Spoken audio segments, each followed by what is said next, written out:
Boa noite, tudo bem com vocês? Por aqui tá tudo bem. Então vamos com o recado da espiritualidade. Vamos ver o que é que a espiritualidade tem para nós. Então agora vamos dizer que o ano vai começar, né? Já passamos o carnaval. Amanhã é quarta-feira de cinzas, se inicia a quaresma, do qual muitos usam da quaresma para ir lá e atacar os seus desamores, né? São pessoas, eu acredito, que fazem, muitas vezes, sem pensar, para inflar o ego, para dizer que fazem e acontece, sem se esquecer das consequências, né? Igual veio o carnaval, é motivo de alegria, de felicidade, todo mundo sai, quem gosta vai, né, se divertir, vai encontrar as amizades e fica tudo bem. Mas e o depois? Né? Depois terminou, o que vem? Estamos prontos pro que vem? Porque de uns tempos para cá as coisas têm acontecido assim. Passa o carnaval e a gente já começa a enfrentar os desafios da natureza, né?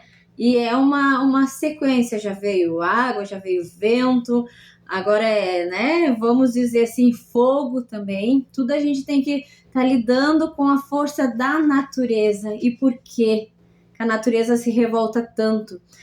Uns dizem que é por conta das pessoas maldosas, outros dizem que é por conta das pessoas macumbeira, que é macumba, é muito feitiço, muito isso, muito aquilo. Outros falam que é castigo de Deus, que Deus está fazendo justiça, que Deus está querendo mostrar a verdade e as pessoas estão cegas não querendo ver.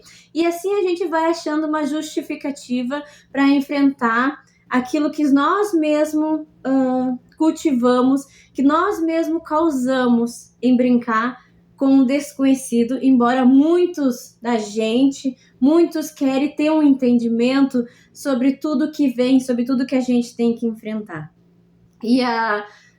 E o ponto de vista de cada um é válido, porque é o que a pessoa tem naquele momento, é o que a pessoa acha.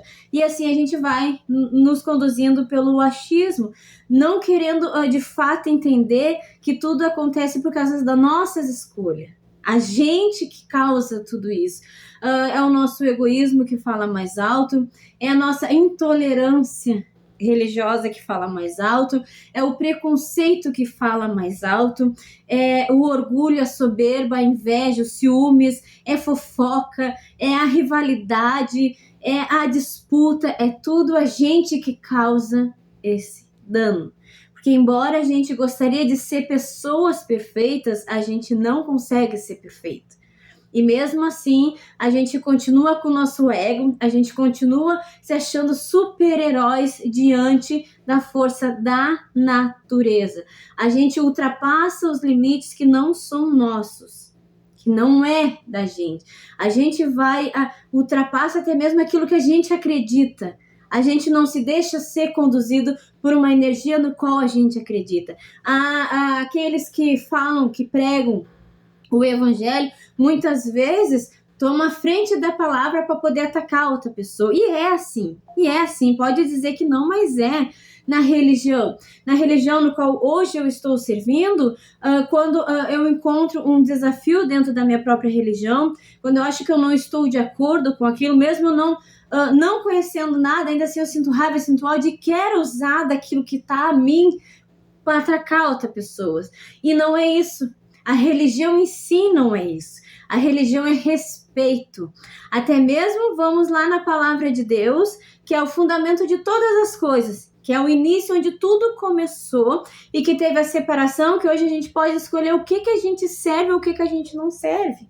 Né? O que serve para mim, o que não serve. E eu não estou errada por não servir um padrão no qual as pessoas acham que é certo, mas também eu serei errada de dizer que o que eu estou servindo passa a ser errado para aqueles que não entendem.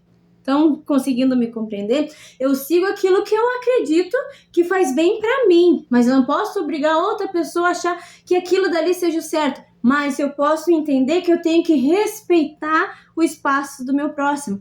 E é onde entra a desavença, porque entra aquela disputa que as minhas entidades têm que ser maior do que a palavra tem que ser maior do que as entidades, e assim a gente cria uma rivalidade no qual a gente não solta nunca a corda e que vem esses desamor, que vem esses desafetos, que vem essas brigas, essas pecuinhas, e a palavra é uma só para todos. E o que diz na palavra, o que diz no Novo Testamento, o que diz lá nos 10 mandamentos? O primeiro, amar a Deus sobre todas as coisas, amar a Deus sobre tudo que vai fora do meu conhecimento. Não adianta eu amar a Deus sobre aquilo que eu conheço e sobre aquilo que eu acho que é certo. Amar a Deus é sobre o que eu desconheço e honrar a Deus sobre aquilo que eu não aceito, né? E o segundo, não menos importante que o primeiro, é amar o teu próximo como a ti mesmo. Então aqui Deus já deu a oportunidade, já abriu um leque para que a gente se respeitasse, mas não respeitar somente aquele que estão com uma Bíblia embaixo do braço, mas não respeitar somente aquele que estão lá se prostrando à imagem, adorando outros deuses, como dizem. Eu tenho que amar o meu próximo como a mim mesmo. O meu próximo é o meu inimigo. O meu próximo é aquilo que que se contradiz sobre aquilo que eu acredito. Então há uma rivalidade no qual a gente não respeita mais a fé um do outro. E acaba todos pecando porque se eu acredito que as minhas entidades são boas, eu tenho que ser uma pessoa boa, desejar ser uma pessoa boa e honrar a minha fé diante daquilo que eu acredito. As minhas entidades não são má, desde que eu não conduza elas a ser má, desde que a minha intenção sobre aquilo que eu tenho seja sempre ser honesta, ser justa, não tirar proveito sobre aquilo que está nas minhas mãos.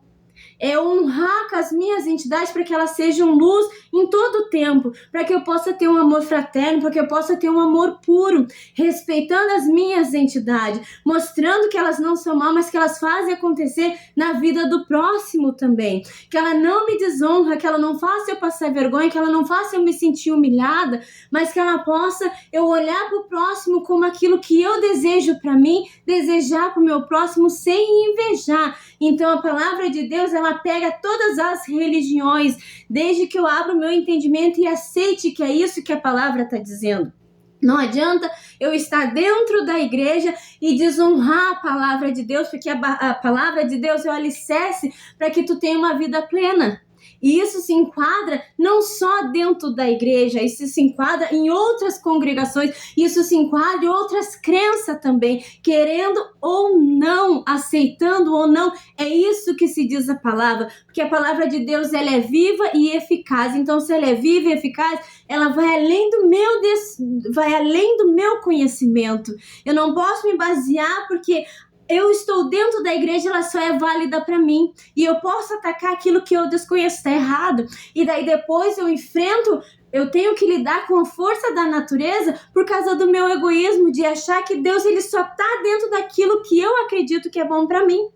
É onde entra o egoísmo. E daí eu pergunto, do que adianta, falando daquilo que eu sirvo, o que adianta eu alimentar uma entidade se eu não olhar a necessidade do meu próximo, mas entrar naquele problema para ajudar, não para fazer fofoca, não para condenar, não para julgar e muito menos para tirar proveito daquilo que eu fiz como glória para mim. Porque eu não faço nada. Quem faz são eles que fazem. Então a gente tem que parar com essa picuinha, essa rivalidade, por mais difícil que seja, é entender de fato o que a gente faz, o que a gente prega, indiferente daquilo que tu acredita, né? É respeitar a mãe de santo, o pai de santo respeitar o pastor, respeitar o padre, respeitar aquele que tá lá à frente trabalhando como mentor, como um espiritista, entendeu? É a gente respeitar o fora do nosso desconhecimento. Então, gente, não vamos se assustar com a força da natureza que vem depois. Não vamos nos assustar com perseguições, não vamos nos assustar com o vírus que teremos que enfrentar, não vamos nos assustar com incêndio, com desgraça, porque é tudo nós que cavamos por não aceitar a verdade, por não aceitar que nós não somos nada e que tudo está fora do nosso desconhecimento. A gente não é super-herói, nunca vamos